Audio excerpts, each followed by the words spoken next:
За эрдэс бодис гэхэлэр зөвхөн одоо давс хужираар бас хязгаарлаж болохгүй. Давс хужир болохоор агуулмжийн ихэнх хувь нь бол натрийн холоор байдаг. Натрийн холоор болохоор одоо та бүхний мэддэг одоо физиологийн уусмал буюу цусыг шингэлэх тийм уусмал болно. Энэ маань болохоор тодорхой хэмжээний зөөвөрлөх үргийг гүйцэтгэх ч гэсэн биед одоо дулаан үүсгэх ч юм уу те бусад бодисын шимт чанарыг сайжруулах үргийг гүйцэтгэж чаддгүй.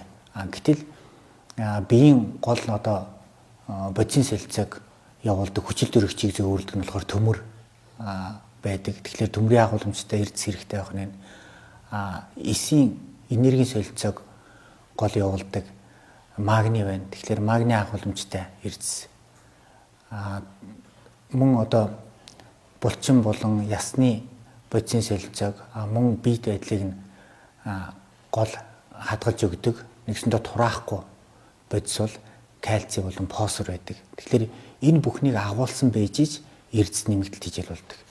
Тэгэхээр бид нар болохоор мимо эрдэс нэмэгдэлт хичээлийнхаа найрлаганд эдгээр бүгдийг одоо тодорхой малд хэрэгцээтэй зохистой харьцаагаар нь оруулсан байгаа учраас жирийн одоо хужир шүүнээс илүү давуу чанартай байдаг байна.